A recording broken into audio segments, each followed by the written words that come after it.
This is the Ravel 400 by Wildfire, and they may have just levelled up the finishing of gas stoves forever.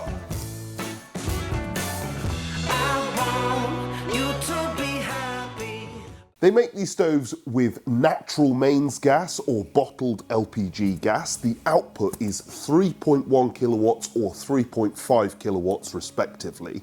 They also, as you can see here, this is the Ravel 400C. They also make a Ravel 400T. I'm assuming that that's contemporary and traditional, but regardless of that, let's light it. And it is very, very simple. Very, very simple. I mean, somebody might even say that it's too simple because I can even do it with my foot.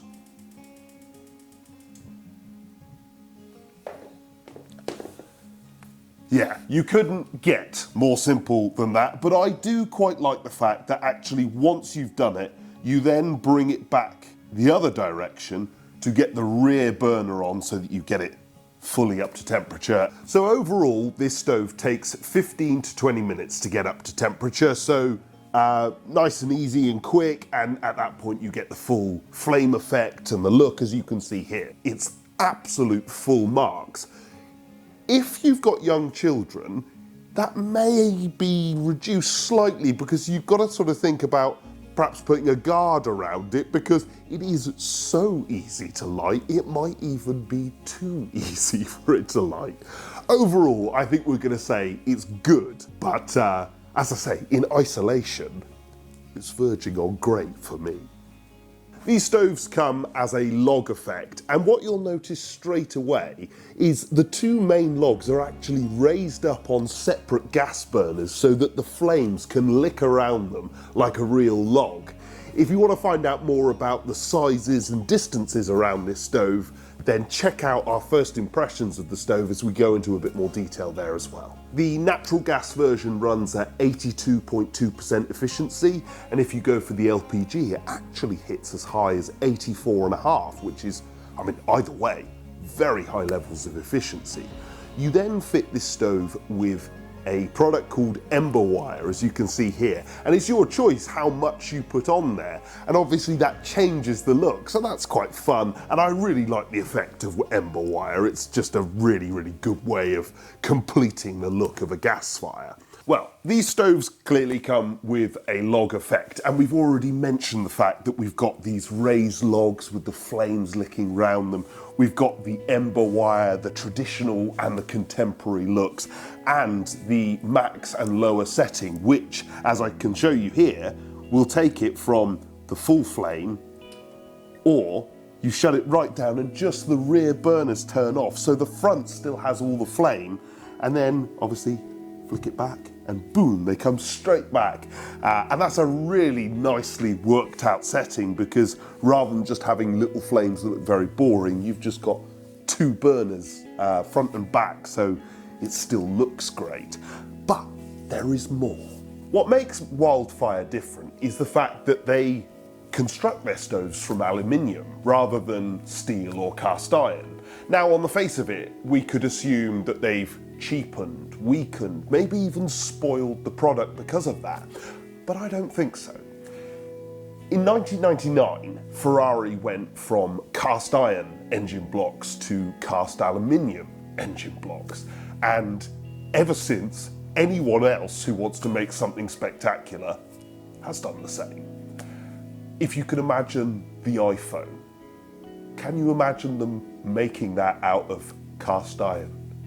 No, because the finish would be rubbish, it would be heavy, it would be wasteful. These aluminium extrusions are so accurate, so clean, so perfect, you almost couldn't improve upon them. It does, however, pose two threats. The first one is packaging. Now, as you can see here, the packaging of this stove is excellent, and it needs to be.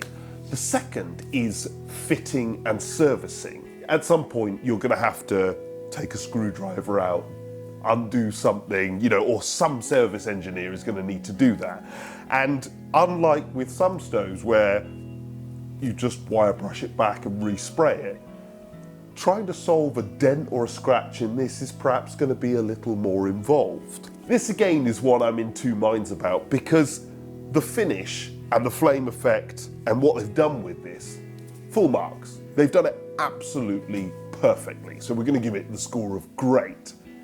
However, if you're the person working on it, or the sort of person who might drop a screwdriver on it, it might actually end up being poor. Or you might. Well, we've obviously already touched on build, and this stove is clearly ahead of its time as far as the stove industry is concerned. Like one of the new Ferrari engines, this lasts. I mean, it has a 5-year warranty. Other than the normal gas components that occasionally need replacing, this thing just chugs on. It's also made in Britain, so spares and specialist knowledge is all based here. The handle and door are purely for show. They actually unbolt off, but they look smart and clean looking. With regard to control, obviously on the front of the stove we've got this very simple stainless steel tab. It starts by pushing it all the way over to the right, and you get the clicks of it starting, and you hold it there until you've got the gas going, and then you pull it all the way over to the right to shut it off. And actually, as you've seen, I've been doing this mostly with my foot. Just makes it very, very easy.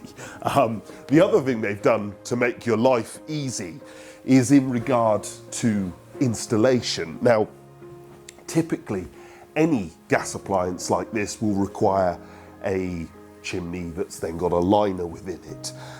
But they've actually approved and designed their stove so that you can simplify this. All that liner and stuff in a chimney, in most cases with this stove, you simply blank off the base of your chimney with a plate, and then you have your pipework going up, and above that you simply have this, manufactured by the stove company, just a little debris cover that goes up in the chimney to stop rain or debris falling down into the stove.